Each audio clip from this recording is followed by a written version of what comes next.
I'd like to acknowledge that we're on the land of the Ngunnawal people in this part of the world, and the enduring and profound impact that that culture over many generations has had on our landscape, something we all value, find precious, and hope that we can learn much from.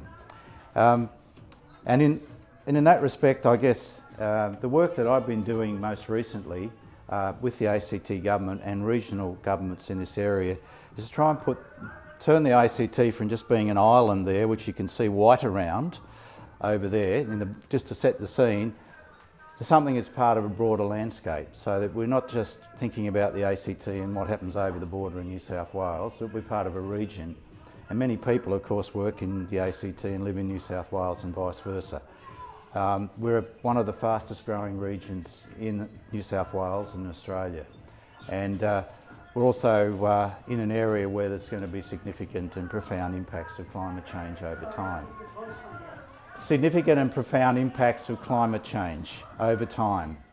And the two pressures, climate change and population growth, mean that we need to look carefully at where people live and at how people live on the land, and one of those precious resources, of course, is water in the landscape. And one of the growing areas of development is rural residential development in our area. And what were broad acreages with few people living on them are being divided up into much more intensively used pieces of land, and that has implications for our landscapes and for our water quality and the like. To help make all that, I guess, better, we've got together as an ACT and region with the local governments, New South Wales, ACT government, the community, to come up with an ACT and region catchment strategy for the next 30 years. So that's something which is available on our website. It's really a high-level thing to say, well, how can we work better together to make things happen in our region, rather than thinking about individual borders, whether they be a local government or an ACT government or whatever. Take a whole of landscape approach, which I think is the best way to look at our land. It's a system that doesn't really recognise the boundaries we put on top of it. And we put out a couple of publications, one about in brief and one in more detail. And I've been pleased to be able to help run out a really interesting program on stormwater education. The first time we've been able to put a program together across the region with significant amount of money in it to try and help raise the awareness of people of the value of rainwater, because we know it's valuable when we have a drought, but we should be making effective use of rainwater at any time, really. It's a valuable and precious resource. And also, now that with the growing population we have and the way we protect our waterways so that they're not detrimentally affected by all the development that we put on them, the pressures that we put on them.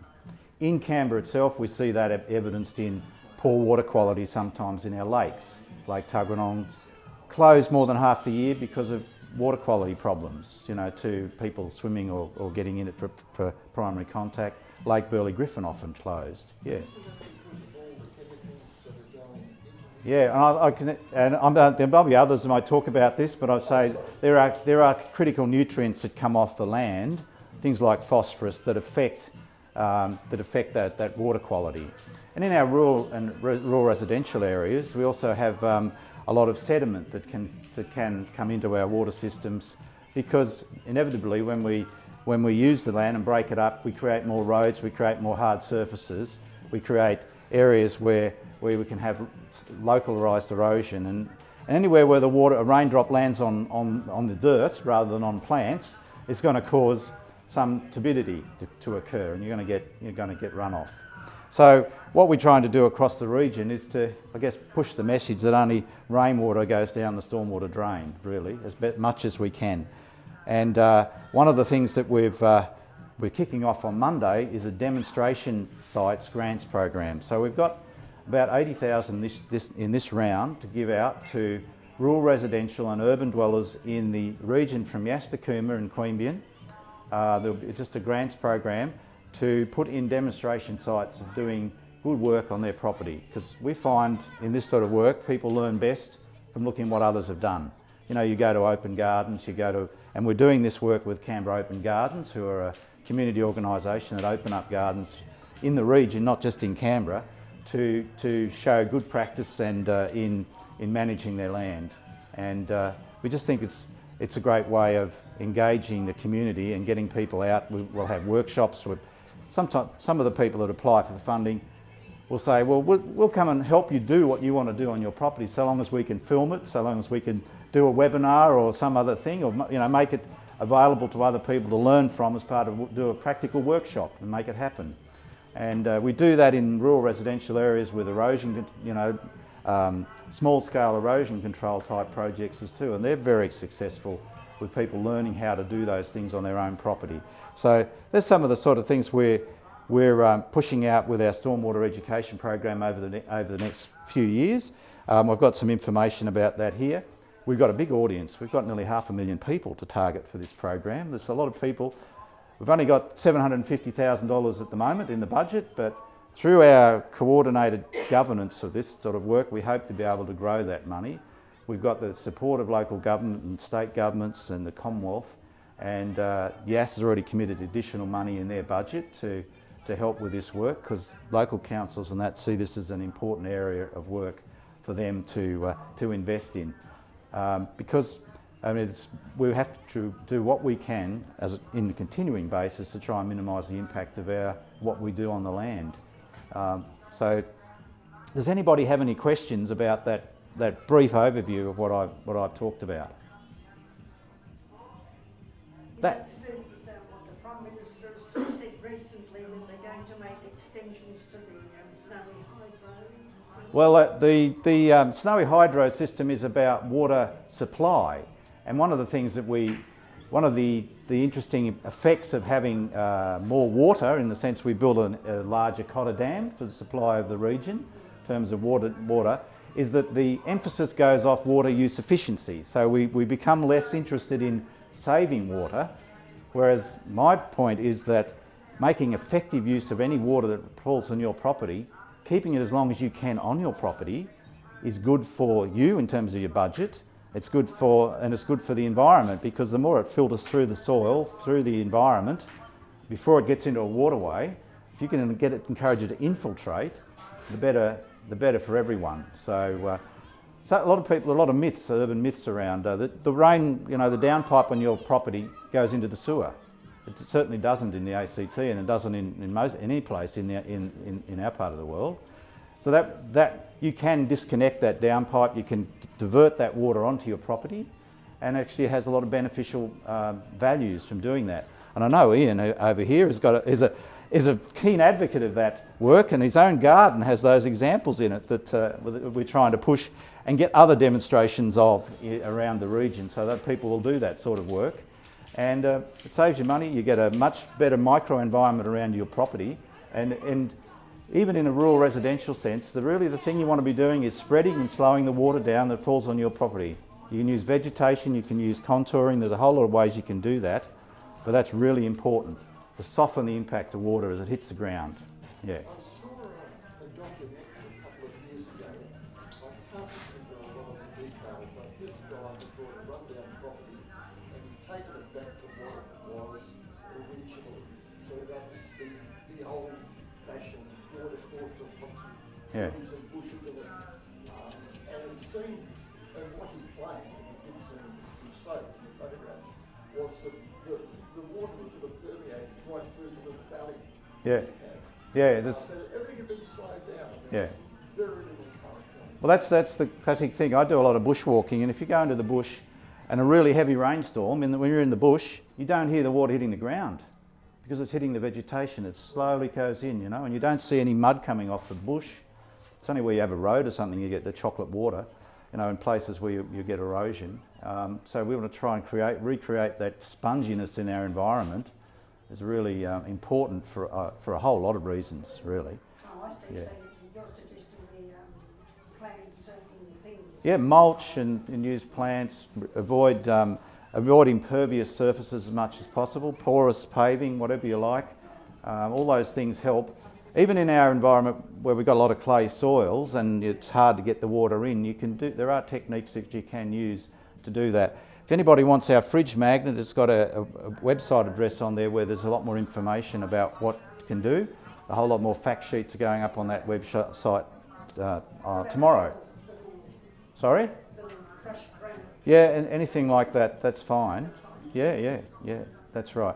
You want to make sure the stuff that you put as mulches and that doesn't get to the point where if you have a heavy rainstorm, it just washes away. So it washes down the drain. We don't want that down the drain either.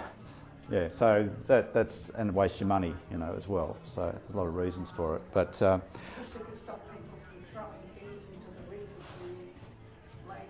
yeah, just to comment on that, we see a lot of gross pollutants. That's bottles and things like that float or that are large. But a lot of the pollutants we don't see are the things that are dissolved in the water, the phosphorus and nitrogen and the like. The phosphorus particularly, which has an effect on our lakes and the water quality. They're the things that come through the decomposition of organic matter, and we're doing what we can to try and get rid of that organic matter out of the streets and that, but it's a big job. And I'll cover this and say the more you can do to petition the government about better street sweeping and more resources for that, the better, because I can say now we've still got the same number of street sweepers in the ACT as we had 20 years ago. I know I often have to go and Yeah. clean drains out myself. So I cover that and say that. It is an issue. We don't put as much resources into it, whereas we see it as quite an important issue. And there's an economic issue for our environment. If lakes like Lake Burley Griffin and that, they're a tourist attraction for us. If they've got algal blooms and that on them, they're not going to be as attractive in the future, are they? No. So. And I remember Ian speaking on this in relation to the major studies on Lake Burley Griffin, Lake Tuggeranong, Simila and so on, is that from the urban landscapes, get everything that you've been talking about. But in certain areas where there are a lot of deciduous trees, like right now, and they're very beautiful, a whole lot of the leaves just get into the gutters, and people let that wash away. But they provide wonderful nutrients for all these other little algae to thrive. And you get pulses of that material. And I think since I've been doing this work and you get more conscious of it, I think you start to see that there are different seasons of stuff getting onto our streets and that. There's also a summer leaf and bark fall. It comes from deciduous trees, from non-deciduous, from our natives. And there's a significant amount. Now the breakdown of those is a bit different from but in the end, it's still organic matter and ends up in our lakes. And we get a lot of that in the summertime. So we don't encourage people to get out there and sweep the drains, but it's good exercise. You can get a street together doing it at once. It's good. You can have a street sweeping party.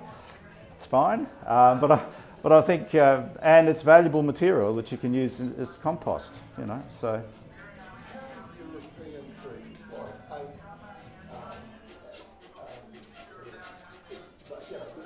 recent European trees like plane trees. How do they work in Canberra? Oh well, Are they sort of negative? I mean, they're all they're good. I mean, it's great to have those leaves and that organic matter forming humus under the trees. It's just when it washes down the drain and into our waterways in large amounts all at once. We have these pulses of that. They're all around the older, more precious Yeah.